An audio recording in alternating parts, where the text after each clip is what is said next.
All right, so number one thing is if your dog has not experienced that thing to which they are predisposed to, you have a much higher likelihood of changing their heading.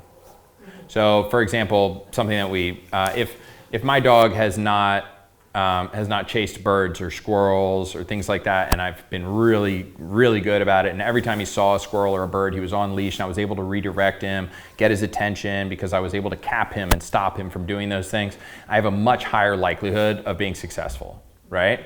Now, there's other behaviors like that particular breeds of dogs are predisposed to. Like, say we're talking about dog aggression, right? Some dogs that are predisposed to dog aggression, whether it's by breed or just a random genetic occurrence or whatever it is, right?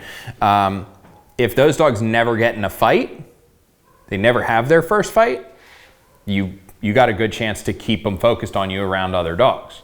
Your dog's been in a fight, your dog's acted out on that thing, your dog has chased a deer already, your dog has caught a squirrel, right? The Holy Grail, okay? Then you have a really low likelihood of convincing your dog that that's not the most fun thing in the world. Right. And dogs that are predisposed to dog aggression, in a lot of situations, I believe that, they like it. That's like, it's like some people like fighting, right? That dogs like fighting too. There's certain dogs that's just, hey man, that's how we get down. And you'll see them with their mouth full of, another dog's leg and they're wagging their tail. And you pull them off and they're just as happy, right? It depends on what the dog in question is predisposed to first, right? And then the next step is putting them in very controlled situations to make them think that I have control of those things in the environment.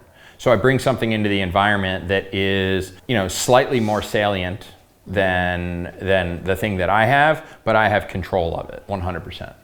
So for example, I have a helper who has a higher value reward than me, and they're showing the dog the food, but they don't give it to him. I call the dog back, my helper stands up, completely turns off all of their attention to the dog, and now the dog has only one option to get reinforcement, and that's to come back to me, right? So I can control the environment in a way that makes the dog think that the only thing available to him is me, right? And that manipulation of the environment is the way to success, in my opinion. As we get further down, the way to proof that predatory behavior or to proof that recall under distraction, things like that, is by using pressure, and pressure in negative reinforcement and pressure in positive punishment, right? And those are, methods that you could use to, regardless of how many times your dog has chased a thing or this or that, you could probably still get it sorted out, right? If you were, almost always, if you were really good at using those tools.